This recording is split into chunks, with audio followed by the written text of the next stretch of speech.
Good evening. We're in the final reel of Batman 89. So we're at 1 hour, 40 minutes and 1 second. So you should be at this frame where Vicky is taking pictures before she talks to Knox, just before she talks to Knox and warn that the Joker's going to kill everybody. So let's start. Oh, by the way, I notice you're all rewatching the pro-Trump post that I put on TikTok. All I'm going to say is, fuck Gavin Newsom. We've been cheated again. We need to be a purple state and don't take sides. Have a one-night stand with all these people. One-night stand with all the politicians, not just the blue ones, not just the red ones. Anyway, let's move on. Okay, ready? 3, 2, 1. Play now.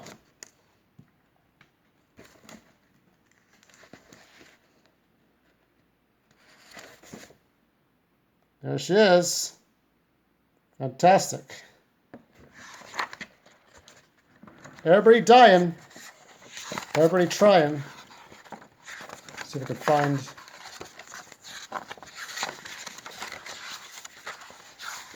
Yes.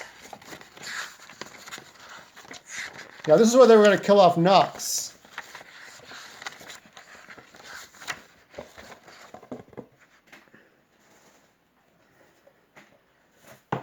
It's not good.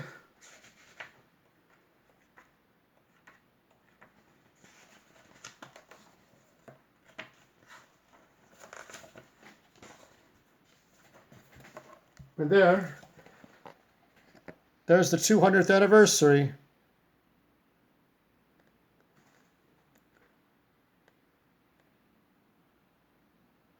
Everybody's having a grand old time there.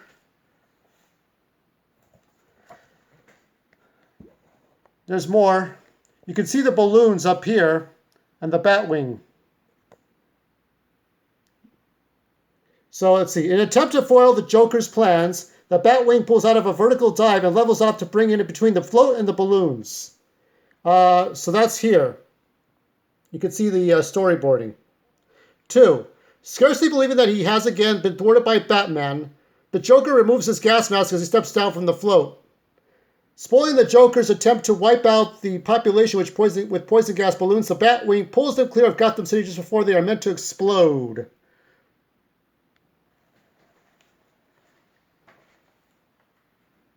So let's go find that storyboarding I had shown earlier. So we're at the last reel of this. My balloons. So here we have some storyboard. Hunch for action in the cockpit of the Batwing. Batman homes in on the Joker. And this scene here, Batman has to fly the Batwing on the limit in order to avoid a head-on smash with Gotham City's 1,000-foot high cathedral. And then there's the last one. With finger on the trigger, Batman prepares to unleash his up-to-date arsenal on the Joker. Batman clears the trigger and works odd switches, etc. So these are all the storyboarding here. This is Michael White, who's doing the storyboarding. So you tell me one of those things. Unlike most production designers whose drawings are often more like rough sketches, Anton first insists on fully detailed pencil drawings of all his designs. Oh, Bob Goon is gone. So long for... Oh, that was just shitty. You know, it's like Denny O'Neil says, you don't know what the Joker will do. The Joker could kill you based on the color of your shoes. So they are, in fact, works of art which would be not out of place in the art gallery.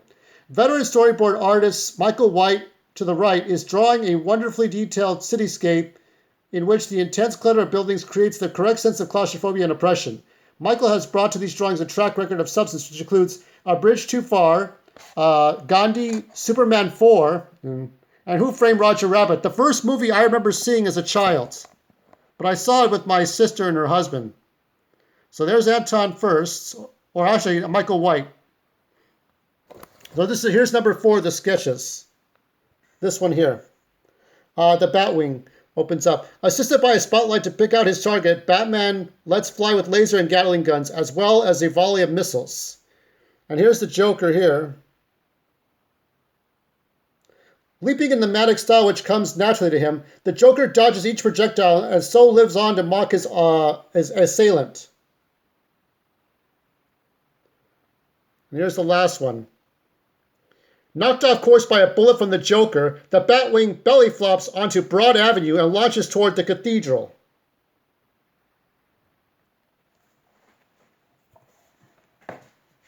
How about that?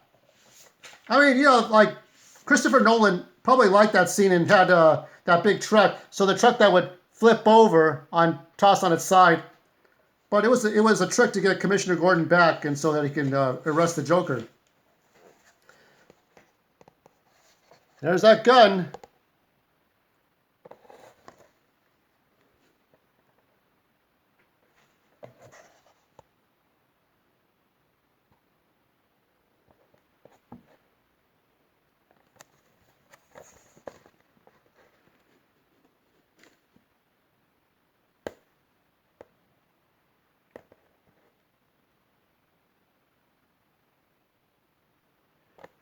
That was that.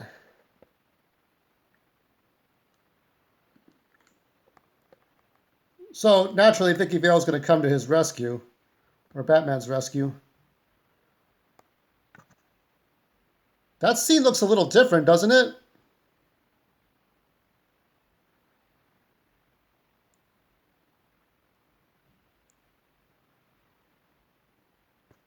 Darling. On time. Yeah. Some lines I can't remember very well.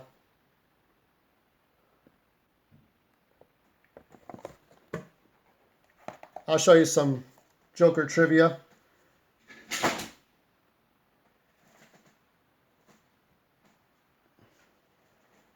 "10 minutes. Yeah. This is not going to go well for Batman.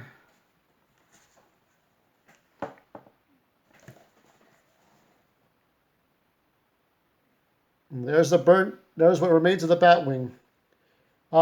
Above, the Batwing, designed by Anton Furst, was constructed as a model by Derek and his team. Only one section of the craft, seen here, bat burning on the cathedral steps, was completed in full scale. So this is the only actual model. And this was used for all the close-up shots, whatever you see, Michael Keaton hitting buttons and stuff like that. It's kind of like the same thing with Luke Skywalker with Mark Hamill and his X-Wing. Now you can see the city. This is a model. All this model, drawings, art, left. Derek Meddings, this guy here. So this is the guy, Derek Meddings. He 5 Bond films. He did Bond films from the 60s. Maybe I think he did the Sean Connery ones. Derek Meddings also won an Oscar for his work on the first Superman film. That was the year I was born. He also designed the model craft for Thunderbirds. That little puppet show. And so, on a Batwing and a Prayer, Derek has very successfully created in miniature the brutal hostility of Gotham City's main street, which is a playground for gangsters. So that's a little model. Great stuff.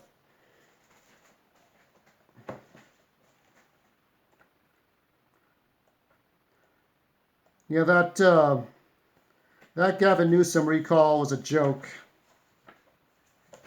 I'll show you some more pictures that I forgot to show you. There's the classic Batman and Batmobile. There's the Batmobile down here. There's the camera crew.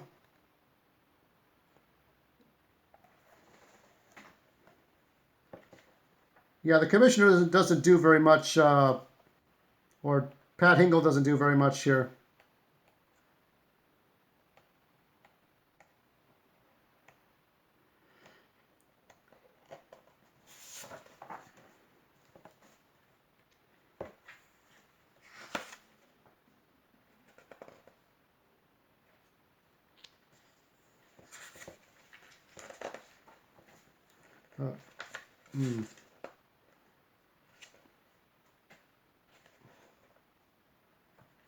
Yeah, the Joker's a dangerous villain, not one to be messed with. I thought, I can't remember his name. The guy who played with Jedi and Jedi Fallen Order. I want to say Cameron, but that's not his name. The guy who played Jeremiah Valeska, Jerome Valeska, the two brothers, and then you had the Joker concept from that. That was pretty good.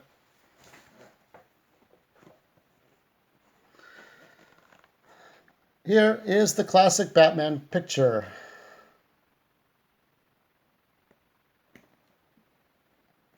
And here's the guy that helped make all these wonderful toys. This is John Evans. So John Evans, much of John Evans' work remains invisible to the audience, like the Batwing or with the Bat Cloak. However, only too visible is John's splendid Batmobile, which he built with the aid of his 12-man team, all of whom can switch at ease from detailed electronics to heavy welding. John himself contributed to knockout special effects for Moonraker, Octopussy, Raiders of the Lost Ark, and Full Metal Jacket. So I think we have a little bit of the cathedral scene here, but not very much, I think. If I can find it.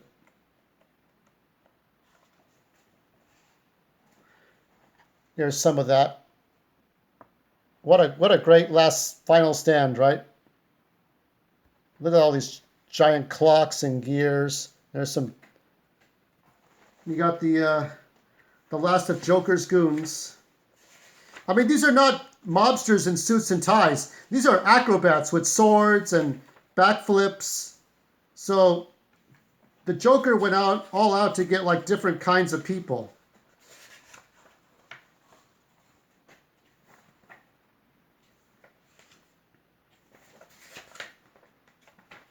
The Joker on parade. Do, do, do, do, do. Above.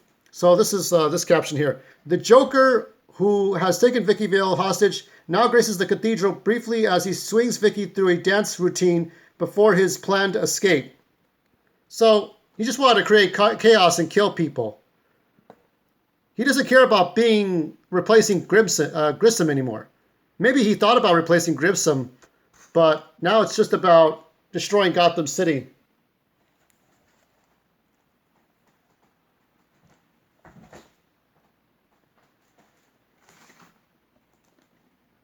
I'll show you something here. This is a little bit of Batman Earth 1 Volume 3.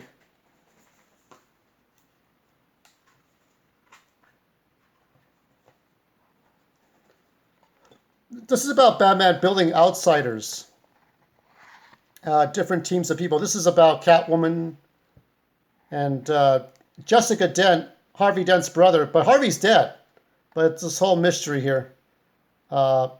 Eventually he forms a team. And we see Batgirl, we see Ragman. So like a whole new team, kind of like Team Arrow.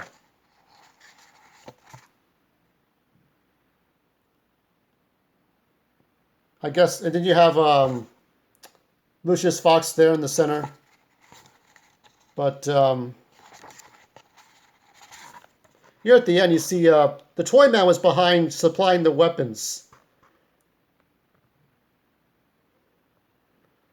They call you the Toy Man because you make toys. I need some to kill a lot of children and their pets. Who are you? Oh, me? I'm nobody. And now, I think that's the end of the trilogy. I think it was meant to be just a trilogy. That was Earth 1, Volume 3.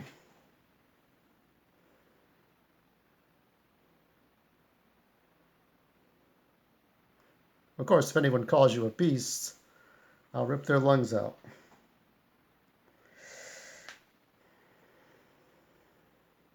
Do, do, do.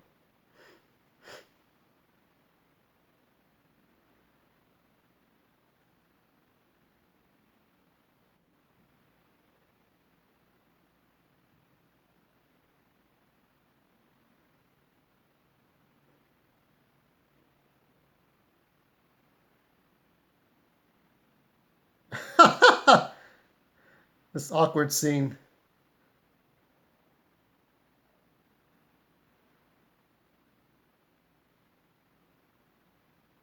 Oh, whatever.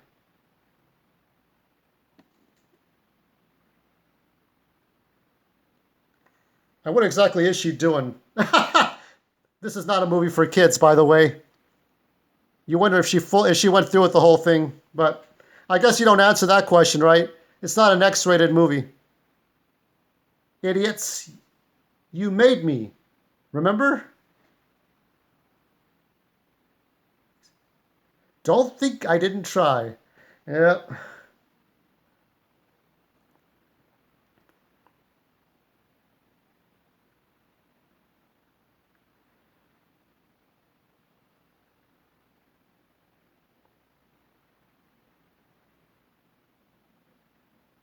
There you go, the fake teeth.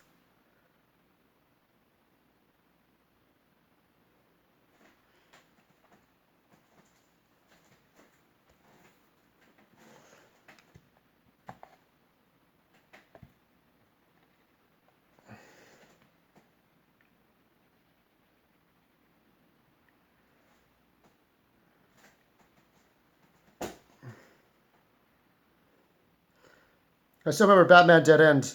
And criminal scum like you made me. Oh, this is not going to go well. When I saw the end of Dark Knight, part of me wondered if Joker was going to really plunge to his death, but of course Christian Bale saves him. It's like, it's like, I like that part where he says, "Do you know how I got these scars? No, but I know how you got these." Oh, fake hand.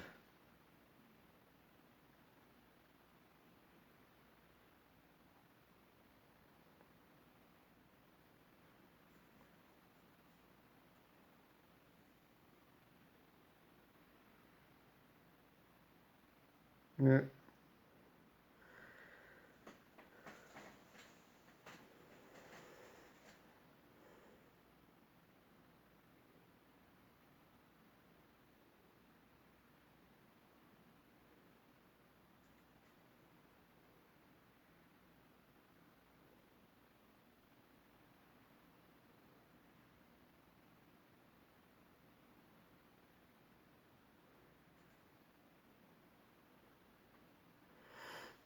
Well, this doesn't end well. And I didn't think he could actually do this. I didn't think he could actually kill the bad guy because I was so used to the Adam West show and the Superpowers team and the Super Friends cartoons that I never thought you could actually kill the bad guy like that. Like I always thought he would just come back, right?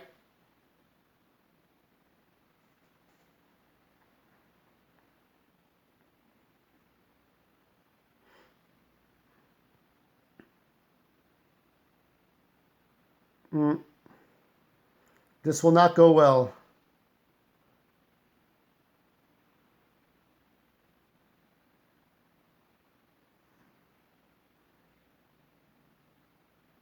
I guess he could have let go and not been hanging with the gargoyle, but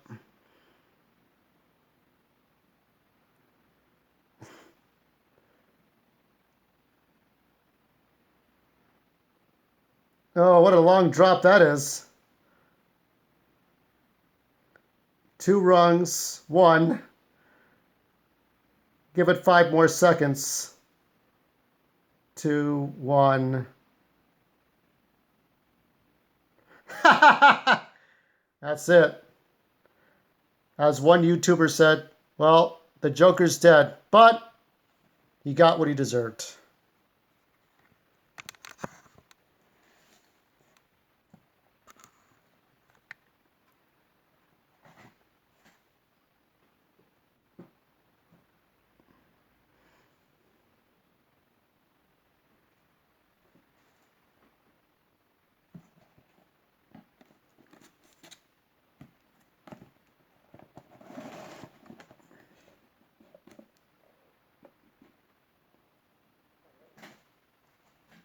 And then I couldn't figure out what that was, but obviously it was a last trick by the Joker.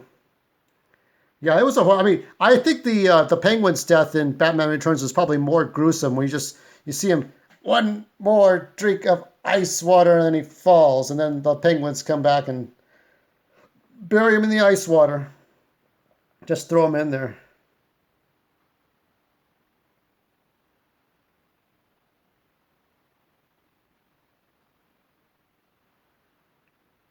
Hmm. I like how populated it is. Look, it's like a real place. You'll see that founder. Is that the founder of Gotham right there to the right? Who is that? It's Ulysses S. Grant.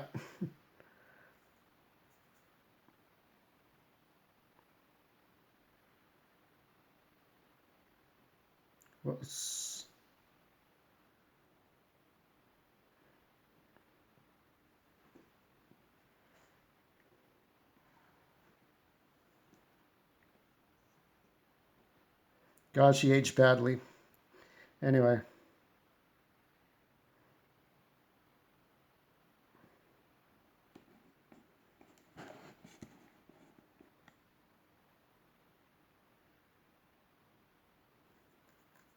It's a very cinematic ending.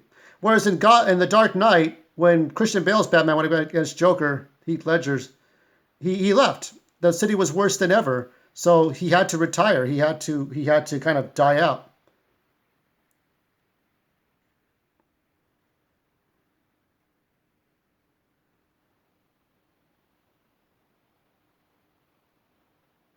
I like the OnStar commercial where they had another actress play Vicky Vale, and so you got what is it, Alex Daniels, the stuntman. I think that was his name.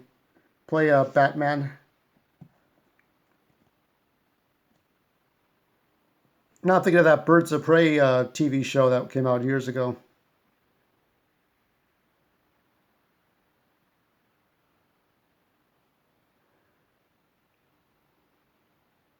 I kind of like those scenes where the butler was dying, so George Clooney had to tend to him.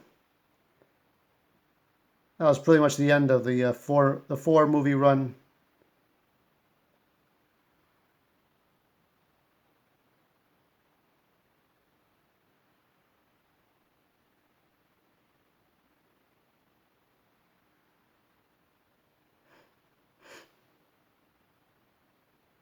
It's a good. I like this. Wipe to a bridge, right? It's kind of like Citizen Kane when you go to those two reviewers who they didn't like the review or they didn't like the production.